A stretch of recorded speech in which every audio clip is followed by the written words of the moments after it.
Hello everyone, my name is Mansi Bhanot. स्वागत करती हूँ करंट अफेयर के एपिसोड नंबर 645 में। आज की तारीख है 3 मई 2020।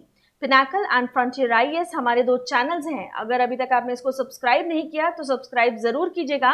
साथ में हमारा बेल आइकन प्रेस करना ना भूलिएगा ताकि हमारे लेटेस्ट अपडेट्स आप तक पहुंचते रहें। हमारे हर करंट अफेयर के लेक्चर के बाद जो है एक क्विज जो है डिस्कस किया जाता है जिसमें 2 क्वेश्चंस पूछे जाते हैं। प्लीज अंत तक बने रहिएगा, इस क्विज को जरूर अटेम्प्ट कीजिएगा। चलिए अभी सबसे पहले डिस्कस कर लेते हैं प्रीवियस क्विज के क्वेश्चंस को। सबसे पहला प्रश्न जो आपसे पूछा गया था, विश्व के सबसे बड़े समुद्री अभ्यास Rim of the Pacific RIMPAC 2020 की मेजबानी कौन सा देश करेगा? तो सही उत्तर है यूएसए। प्रश्न नंबर 2, किस देश के प्रधानमंत्री मिखाइल मिशुस्तीन को कोरोना वायरस से संक्रमित पाया गया? तो सही उत्तर है रूस यानी रशिया। तो चलिए बात करते हैं पहले प्रश्न की। एशिया से फेड कप हार्ट अवार्ड के लिए नामांकित होने वाली पहली भारतीय खिलाड़ी कौन बनी है, वो आपको बताना है। तो सही उत्तर है इसका सानिया मिर्जा। यहाँ पे आप तस्वीर में इनकी देख सकते हैं। तो देखिए टेनिस खिलाड़ी सानिया मिर्जा एशिया से फेड कप हार्ट अवार्ड के लिए नामांकित होने वाली पहली भारतीय खिलाड़ी बनी। उन्हें एशिया ओशनेशिया क्षेत्र में इंडोनेशिया की प्रिस्का मेडलिन नुग्रोहो के साथ नामित किया गया।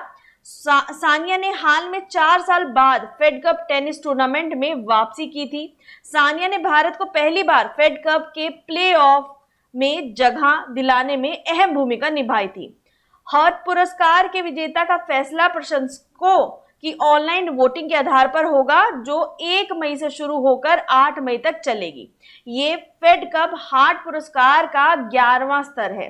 रिवीजन के लिए यहाँ पे मैं आपको बता दूं कौन सा ग्रेड सम्मेलन टेनिस टूर्नामेंट विश्व युद्ध 2 के बाद पहली बार रद्द किया गया है, तो वो है विंबलडन। तो ये आपको ध्यान में रखना है।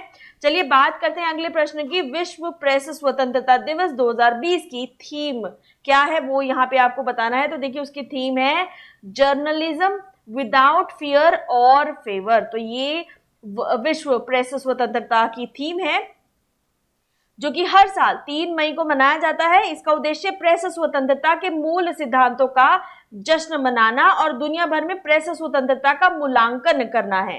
नीदरलैंड और यूनेस्को के 18 से लेकर 20 अक्टूबर को हेग में विश्व प्रेस स्वतंत्रता सम्मेलन 2020 WPFC की मेजबानी करेगी। यह विश्व प्रेस स्वतंत्रता दिवस और पत्रकारों के विरुद्ध अपराधों के लिए दंड मुक्ति समाप्त करने के लिए अंतर्राष्ट्रीय दिवस international day to end impunity for crimes against journalist का संयुक्त आयोजन है। थीम है इसकी जर्नलिज्म विदाउट फियर और फेवर। ये आपको ध्यान में रखना है। रिवीजन के लिए भी यहाँ पे बता दूं 21 अप्रैल को 2020 वर्ल्ड प्रेस फ्रीडम इंडेक्स जारी किया गया था। वर्ल्ड प्रेस फ्रीडम इंडेक्स में भारत का रैंक 142 था, तो वो भी चीज आपने इसमें ध्यान में रखना। और इस सूची में नॉर्वे लगातार 4थे साल जो है प्रथम स्थान पर है, तो ये भी आपको ध्यान में रखना है। यहां पर आप देख सकते हैं जर्नलिज्म विदाउट फियर और favour world press freedom day 3 मई 2020। प्रश्न नंबर 3, हाल ही में किस कश्मीरी उत्पाद को भौगोलिक संकेत GI टैग दिया गया है? जियोग्राफिकल इंडिकेशन जिसको बोलते हैं, केसर को दिया गया है। यहां पर आप तस्वीर देख सकते हैं केसर की। कश्मीर के प्रसिद्ध केसर को भौगोलिक संकेत प्रदान किया गया है। यह एक विशिष्ट प्रकार की मिट्टी में उगता है और यह मिट्टी कश्मीर घाटी में पाई जाती है जिसे करेवास कहा जाता है। केसर की खेती करने का चलन लगभग 2000 साल पुराना है। साथ ही खेती करने के तौर तरीके से लेकर केसर उगाने का हर तरीका पुराना है। यह एक मसाला और स्वास्थ्य कायाकल्प करने वाला जम्मू कश्मीर का गौरव है। GI टैग के साथ अन्य कश्मीर उत्पाद पश्मीना, हैंड नॉटेड कालीन, अखरोट की लकड़ी की निकाशी, तो इस तरह की बहुत सारी चीजें जो है यहाँ पे प्रसिद्ध हैं। अब यहाँ पे आप तस्वीर देख सकते हैं लद्दाख जम्मू कश्मीर दोनों यूनियन टेरिटरीज।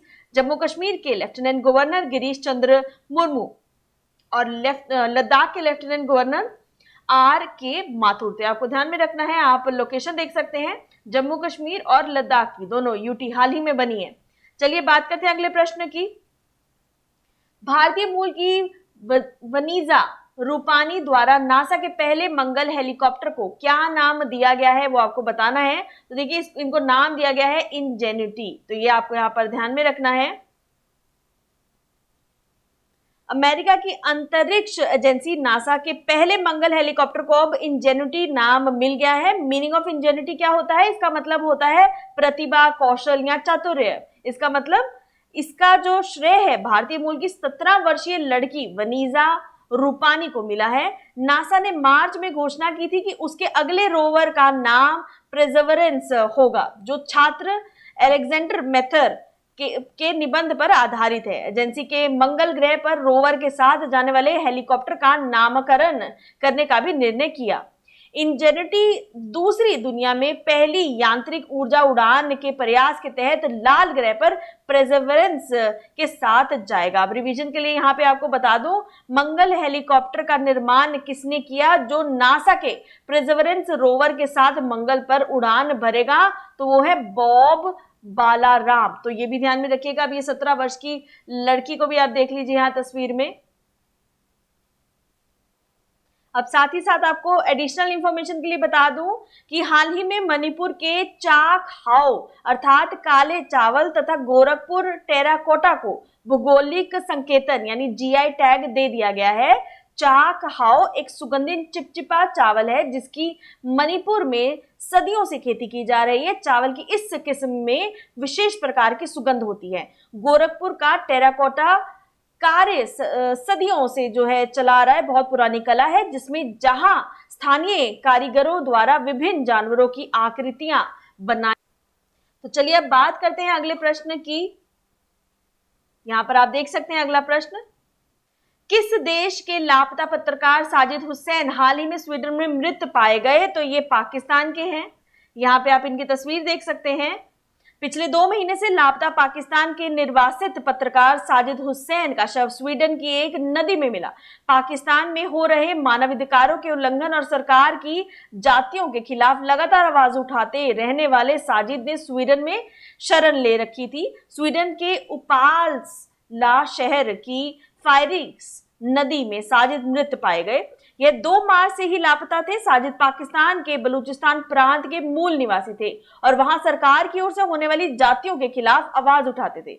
2017 में स्वीडन में आए थे और उसके बाद 2 साल बाद उन्हें वहां राजनीतिक शरण मिली थी। इस दौरान उन्होंने अपनी वेबसाइट पर बलूचिस्तान में मानवाधिकारों के उल्लेखन पर भी काफी कुछ जो है लिखा था। अब यहाँ पे आपको मैं रिवीजन के लिए बता दूं, किस देश के पूर्व क्रिकेटर जफर सरफराज का हाल ही में कोरोना वायरस के कारण निधन हो गया? तो वो जो है पाकिस्तान से ही बिलोंग करते थे। तो ये भी क्वेश्चन आप साथ में याद रखिएगा। अब यहाँ पर आप पाकिस्तान की लोकेशन भी एक बार देख लीजिए। वैसे आप सभी को पता ही है, कैपिटल है इस्लामाबाद, करेंसी है पाकिस्तानी रुपी, प्राइम मिनिस्टर है यहाँ के इमरान खान। अगले क्वेश्चन पर चलते हैं। Shivaji in South Block the unwritten history of a proud people नामक पुस्तक किसने लिखी है? तो ये पुस्तक जो है गिरीश कुबेर द्वारा लिखी गई है। वरिष्ठ पत्रकार गिरीश कुबेर ने नई पुस्तक लिखी है जिसका नाम Shivaji in South Block the unwritten history of a proud people है। यह पुस्तक अतीत से आधुनिक समय तक महाराष्ट्र के विकास और देश की संस्कृति, राजनीति और इतिहास में शिवाजी के योगदान के बारे में वर्णित है। पुस्तक की घोषणा 60वें महाराष्ट्र दिवस मई 1 की पूर्व संध्या पर की गई। इसे अक्टूबर में रिलीज किया जाएगा। प्रकाशन जो है इसका हॉपर कॉलिन्स इंडिया द्वारा किया जाएगा। अब रिवीजन के लिए यहाँ पर मैं आपको बता दूं कि shuttling to the top the story of PV Sindhu, ये पुस्तक किसके द्वारा लिखी गई है? वी कृष्ण स्वामी के द्वारा।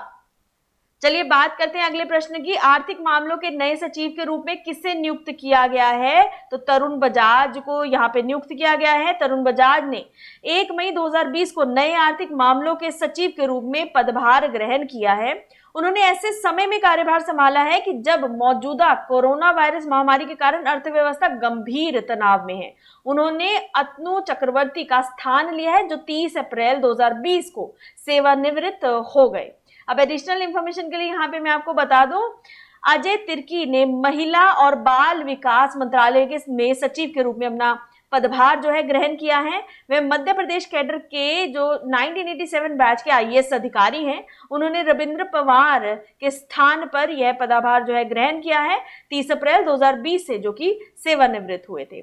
अब रिवीजन के लिए भी आपको यहाँ पर बता देती हूँ, खेल और युवा मामलों के नए सचिव के रूप में किसे नियुक्त किया गया है, ये क्वेश्चन हम ऑलरेडी डिस्कस कर चुके हैं, रवि मित्तल को।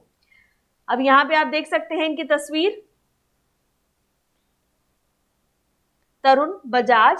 चलिए बढ़ते हैं अगले क्वेश्चन की ओर। हाल ही में किस राज्य को one nation one ration card योजना में शामिल किया गया है? किस राज्य को शामिल किया गया है वो आपको बताना है।